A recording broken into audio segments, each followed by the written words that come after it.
Let's mic देश का मिजाज साउथ। यह है लेट्स माइक मॉडर्न रेडियो और आप सुन रहे हैं दक्षिण भारत की खबरें। आंध्र प्रदेश में एक बार फिर पेट्रोल और डीजल की अचानक कमी हो गई है। इसके चलते कुल 4,510 पेट्रोल पंप में से करीब 421 यानी 10% पंप बंद हो गए हैं और कई जगहों पर लंबी कतारें लगी हुई हैं। पैनिक बाइंग की वजह से मांग सामान्य से 50% से ज़्यादा बढ़ गई है, जिसमें एक्वाकल्चर क्षेत्र की थोक खरीदारी से भी स्थिति बिगड़ी है। मुख्यमंत्री चंद्रबाबू नायडू ने मुंबई से अमरावती लौटते हुए टेली कॉन्फ्रेंस से स्थिति की समीक्षा की और अधिकारियों को निर्देश दिए कि थोक खरीद पर नियंत्रण लगाए जाए, आपूर्ति बढ़ाई जाए तथा आम लोगों और किसानों को होने वाली परेशानी तुरंत दूर की जाए। हालांकि सरकार और तेल कंपनियां आश्वासन दे रही हैं कि वास्तविक कमी नहीं है और स्टॉक पर्याप्त है, लेकिन जमीनी हालत में बंद पंप और सीमित बिक्री से जनता में असुरक्षा बनी हुई है।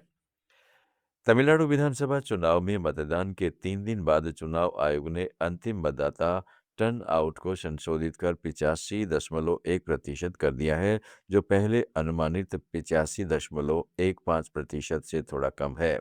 हालांकि अभी लगभग 5 लाख डाक मतपत्रों को गिनती में शामिल करना बाकी है, लेकिन इससे अंतिम प्रतिशत में बहुत मामूली बदलाव ही आ सकता है। चेन्नई में आज जारी एक वीडियो हाउस की रिपोर्टिंग के अनुसार जिला स्तर से सभी आंकड़ों के अपडेट होने के बाद ईसीआई एनएटी एप्लीकेशन में यह आंकड़ा अंतिम रूप से दर्ज किया गया है। राज्य के 75,064 मतदान केंद्रों पर मतदान की पूरी वीडियोग्राफी की गई है और कहीं भी पुनर्मतदान की सिफारिश नहीं हुई। चुनाव आयोग ने ईवीएम स्ट्रांग रूम की सुरक्षा के लिए दोहरी लोक व्यवस्था, सीसीटीवी निगरानी और उम्मीदवार प्रतिनिधियों के कैंप की अनुमति सहित कड़े इंतजाम किए हैं। इस उच्च मतदान प्रतिशत को लोकतंत्र के प्रति तमिलनाडु के मतदाताओं की मजबूत भागीदारी के रूप में देखा जा रहा है। हालांकि एसआईआर के कारण मतदाता सूची छोटी होने का भी प्रभाव रहा। गिनती 4 मई को होनी है। कर्नाटक सरकार ने सभी सरकारी सहायता प्राप्त और निजी स्कूलों में सुबह की प्रार्थना के बाद रोजाना 10 मिनट कन्नड़ अखबार पढ़ना अनिवार्य कर दिया है।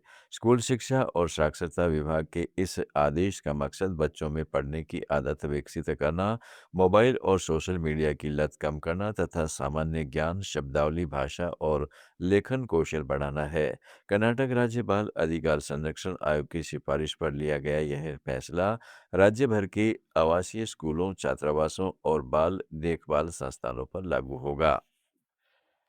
तेलंगाना के राज्यपाल श्री प्रताप शुक्ला ने हैदराबाद में राष्ट्रीय जनगणना 2027 के पहले चरण की आत्मगणना प्रक्रिया की शुरुआत की और राज्य में पहला व्यक्ति बनकर ऑनलाइन पोर्टल पर अपना विवरण दर्ज किया।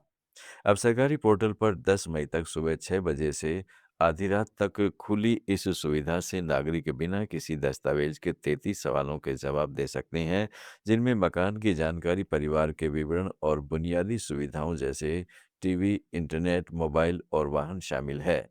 जनगणना निदेशक भारती होलीकेरी ने बताया है कि यह व्यवस्था समय बचाएगी और डेटा की सटीकता बढ़ाएगी। नगर निगम आयुक्त ने भी हैदराबाद के निवासियों से इसमें सक्रिय भाग लेने की अपील की है। यह राज्य बनने के बाद तेलंगाना की पहली जनगणना होगी। पुडुचेरी के रॉक बीच पर पुडुचेरी यूनिवर्सिटी के कम्युनिटी कॉलेज और प्लांट फाउंडेशन के सहयोग से 100 से अधिक छात्रों ने तटीय सफाई अभियान में हिस्सा लिया। शारीरिक शिक्षा, वाणिज्य और विजुअल कम्युनिकेशन विभाग के छात्रों ने स्टाफ की निगरानी में बीच की रेत से कचरा इकट्ठा किया और प्राकृतिक पर्यावरण की सुरक्षा के लिए सामूहिक प्रयास की जरूरत पर जोर दिया। यह कार्यक्रम पर्यावरण संरक्षण की भावना को बढ़ावा देने और समुद्र तट को साफ सुथरा रखने के मकसद से किया गया। केरल का प्रसिद्ध त्रिशूर पूरम उत्सव वडक्कुनाथन मंदिर में शुरू हुआ। तमिलनाडु, कर्नाटक, केरल, आंध्र प्रदेश, तेलंगाना, पुडुचेरी और अंडमान निकोबार की ताज़ा खबरों के इस डेली बुलेटिन को रोजाना सुनने के लिए डाउनलोड करें लेट्स माइक ऐप। जुड़े रहिए लेट्स माइक के साथ। आप सुन रहे थे let's mic more than radio. Follow कीजिए हमें हमारे सोशल मीडिया प्लेटफॉर्म्स पर।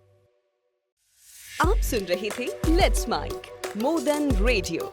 फॉलो कीजिए